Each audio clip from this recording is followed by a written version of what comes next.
y'all, it's Amanda and this is my Texas Zone 8 garden, and today we're going to be doing some work in the shade garden. We're going to be doing some straightening up, clean up in there, and we're going to be installing a shade sail over the back half of it.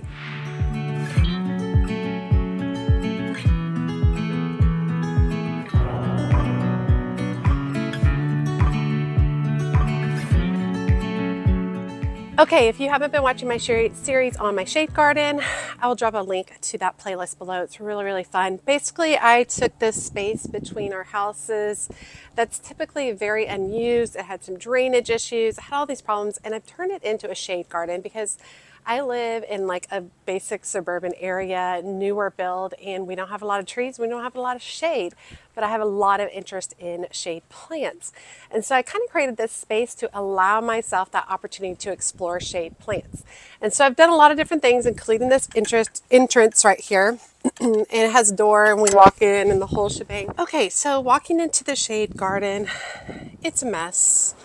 I really need to do some cleanup and some moving things around. And then once I get some cleanup done, we're going to go ahead and we're going to install a shade sail that's going to go right over the top here and really start casting some really great shade. We did some recent planting, and while these plants are doing okay, they are getting a little too much sun. So it is time to get that shade sail up. I meant to do it a while ago, but I just haven't gotten to it.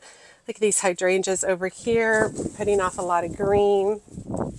They're looking really pretty too. So definitely just a lot of organization. So let me get started on that, moving some things around, and then we'll go from there. So I collect a lot of things off the side of the road, including these guys right here that I don't know what I'm going to do with these yet. I had a plan and then I changed my plan, but I'm not willing to get rid of them yet. So I'm just going to tuck them back in the back corner of the shade garden for now, just so that they're out of the way.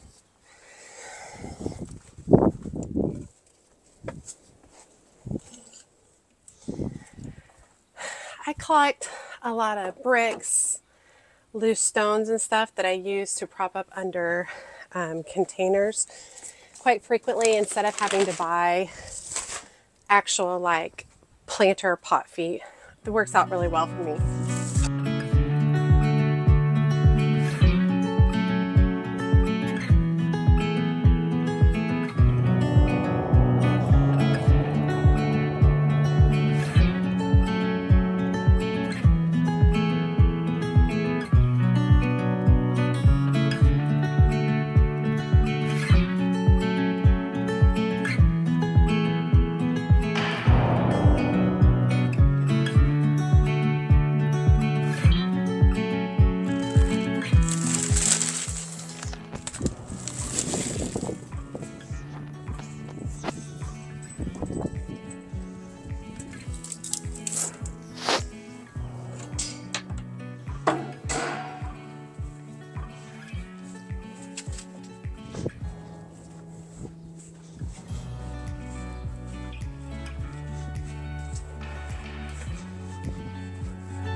I've got these extra pieces of lattice that I don't really know what to do with at this point. I don't want to get rid of them. So I'm going to slide them back behind here.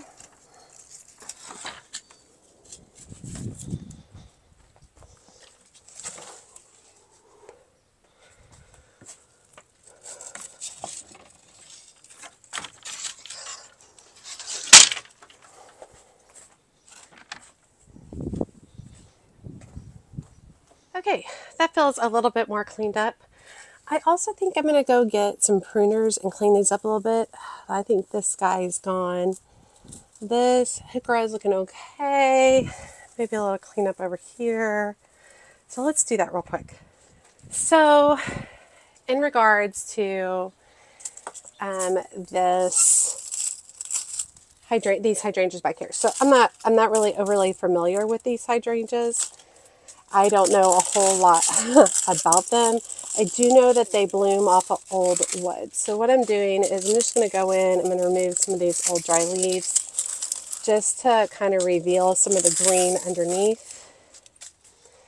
And then I think I'll come in here with some fertilizer and maybe some acidifier too, because hydrangeas do like some acidifier. But yeah, I'm not really going to be cutting anything unless I think it's like that branch is like completely dead or something.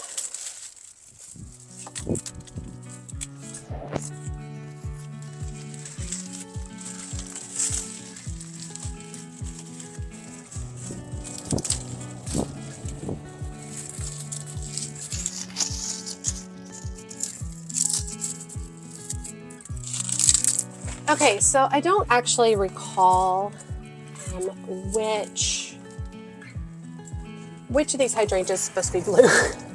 And that's where I would be adding the soil acidifier. So I'm probably just going to add it to all of them. Call it a day and go for it that way. And I think that'll work out just fine. Hiding some of these water supply lines a little bit. So I've got just it's my Espoma soil acidifier. I don't recommend any particular brand over anything else. Just whatever works for you. I'm going to pour some of that in each of them. And then I'm also going to add some plant tone.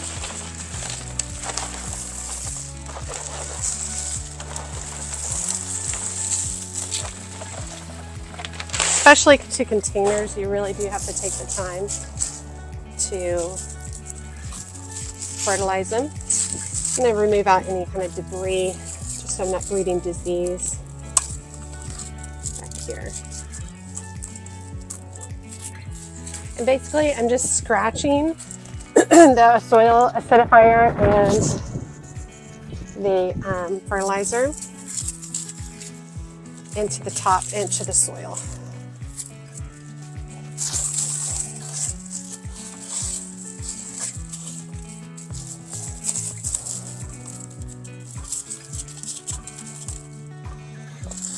Just like that.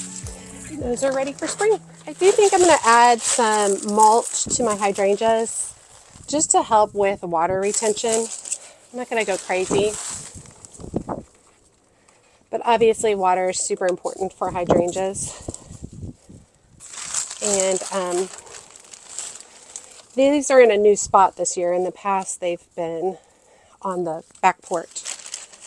So I think it might be helpful to put a little bit in here just to help out some.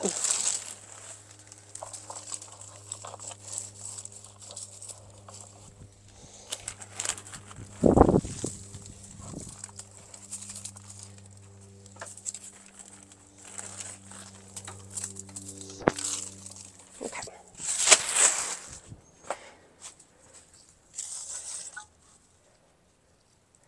Okay, so one of the next big things for the shade garden is to actually install a shade cloth, because while I do get a lot of shade cast from the house, because basically this the sun goes at a diagonal east to west, while I do get a lot of shade from the house and from the fence and from the new installation at the entrance, there's still times during the day where it gets 3 to 4 hours of hot sun. So what I did is I went to Lowe's and I picked up what's called a coolaroo, and it's a ready to hang shade sail. It has a heat shield. Shade sails keep you cooler. It says it keeps you about 15 degrees cooler by reflecting infrared rays. And this rectangle is 11 feet 10 inches by 8 feet long. And the color is called Storm, and it's about an 85% UV block on it. And so I definitely wanted to have it a lot darker over here. Now, the length this way of this garden is a little over 18 feet, and side to side is 8.5 feet. So the width works really well, but the length, this is about 7 feet too short. So what I'm going to do is, since it's a rectangle, I'm going to start by installing from this way forward. And then once I have some opportunity to really study the space I have left, I will order an additional cover to fill in the remainder space if it's needed. I wasn't so sure that the front half of the shade garden was going to need it because it has 3 walls kind of protecting it. And so I wasn't, and it gets shade from the east, so it only gets a little bit in the middle of the day, and then after that it's covered. So I thought I would start with this and see how it went. Now, when you buy this from Lowe's, it comes with several pieces for installation purposes. So I did pick up all those pieces. Now the big things I have is back here on my fence. My fence is only 6 feet tall. Well, 6 feet tall on a shade sail is not going to work, especially for someone as tall as me. So I want to extend the height of these right here. And to do that, I picked up these wooden posts. And these were at Lowe's too. They're in the garden center and they're made to be outside. And you would drive them typically into the ground. I'm not going to drive mine into the ground. What I want to do is I want to come over here with it. And basically, I want to put it right up here against this pole. And I'm going to use some zip ties to hold it in place. So let me show you what that looks like. And I'll probably do at least 3. Let me get you guys closer. So basically I'm going to come in here with the zip tie like this. I don't want to attach these permanently, and I don't want to put them like dig down into the earth with them yet, because I just don't think I'm ready for that. And I don't know if this whole system's going to work. So I didn't want to go through the whole process of like making these really permanent. So I thought these massive zip ties would work really well. They're really strong. And then I'll install one down low as well. So I've got 3 zip ties here.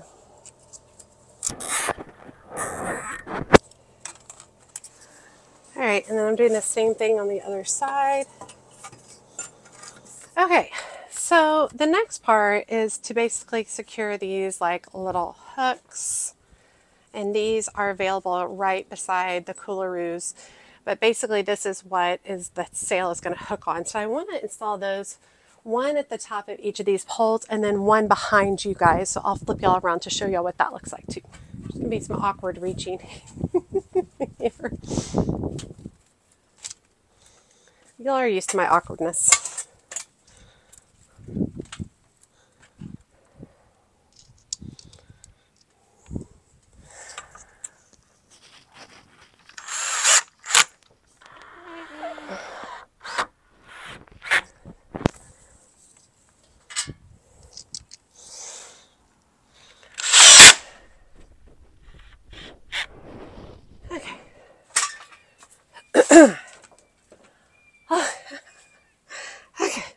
Okay, those are installed.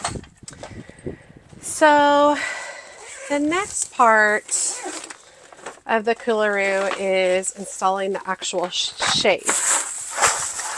And the shade comes with pre-attached ropes to each corner that have been reinforced.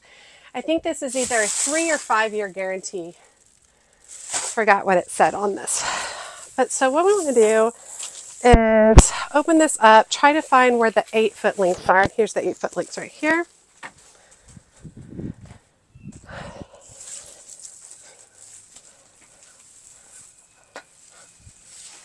And then in addition, you get these turnbuckles that hook to the little hook that's up there, and the other side hooks to the rope. So what you want to start doing is you actually want to loosen your turnbuckle to start off with, and then you tighten it. You don't want to start with it all the way tight. So the idea is that you actually tie the rope as tight as you can, and then you come through and you tighten these turnbuckles up to whatever you need them to be. All right, so we'll start by loosening the rope. And then I'm going to start by creating a slip knot. So I'm going to fold it in half like that. And then I make a knot from there. So I've created a little hook for myself. Let me go ahead and do that on both sides of this. Trying to get this approximately, might give it a little bit more length for now. I think we're going to be fine. I think each of these ropes is like 9 feet of rope.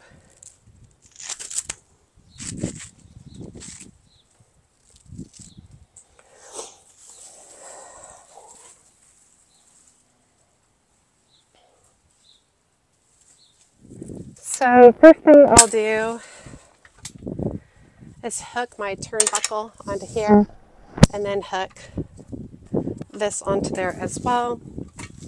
And then I'll do the same thing on the other side. Got my little hook. Alright, so got that. Now all of this will get tightened, so I'm not real stressed about that. Truthfully, I think that I probably need to go extra tight on these for the time being instead of that little knot that I made. Because this is about 8 feet wide and we're only 8'6" across anyway. So we'll go tighter on that.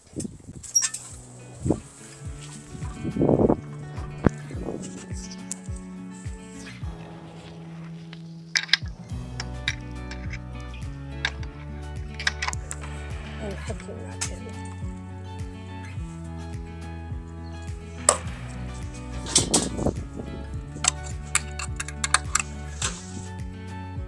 Okay, I did mean to say that I ended up having to move these over. So the metal posts were about 1 foot in, which only made like a 6 foot, a little over 6 foot length, and this is 8. So I did have to move these out further and attach them to the brace that goes across. But I want to make sure I pointed that out, and then that gave me less of a dip. There was a much bigger dip that went almost down to here. So now that is up high enough that I won't hit my head on it. Okay. That is a lot harder than I thought it was going to be. Definitely not perfect. This part is dipping down a lot in the middle right here. So I think I'm going to have to think about that a little bit and how I can get that to pull a little tighter across. The big goal is I don't want to attach anything to my neighbor's fence because they don't want to deal with this. So this is their fence, so I can't attach anything over there. I can't attach stuff to the house and to the entrance I built behind y'all. So I feel like over here is really, really good. And I feel like over there is not so much, that I need to kind of figure out a different situation over there. For the time being, I think I'm going to use a zip tie to kind of pull that tight so it's not dipping down as low. So let me do that real quick. I think that I could install like a pole behind the planter right here and then bring it over and attach. And I think that that would work too.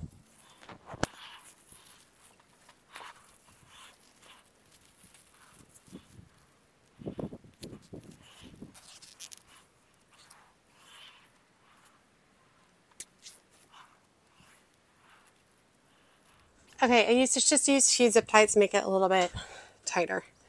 Definitely more shade over here, I will tell y'all that. So I'm going to leave the ropes long for right now until I make my final decision. If I decide that like maybe I want to loosen this and maybe center the whole thing a little bit more. Or I could look at investing in, there's a triangle, there's a 6 foot by 6 foot by 6 foot triangle that I could install in that area so I could have two, so I could have more definition of shade.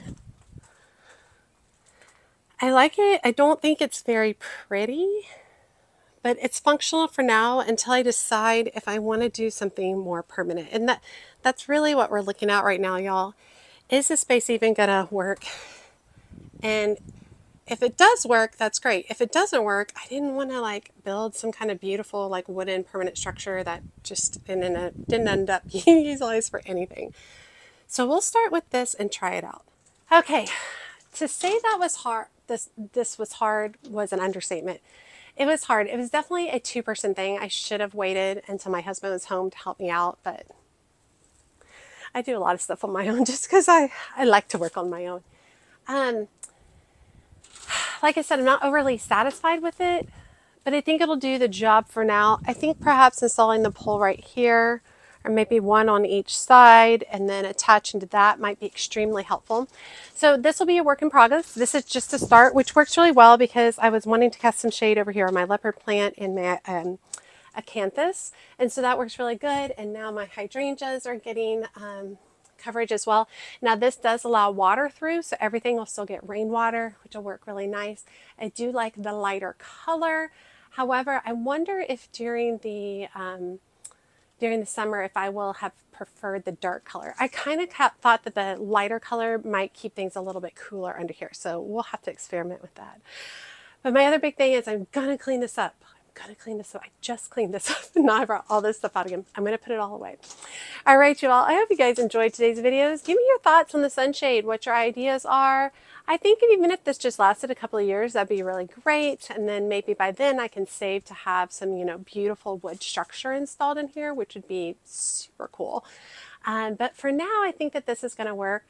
I think once I get used to it, I'll be happy with it. I think once all the plants get growing that I probably won't really even notice this over the top. So I think it'll end up being just fine. All right, y'all. As always, make sure you like, comment, and subscribe to the channel. Every time you guys like the video and every time you guys comment, it helps grow my channel. And make sure you check me out on my social media outlets, including Facebook, TikTok, and Instagram. As always, she's a mad gardener or decorator or anything else that she wants to be. Thanks, y'all.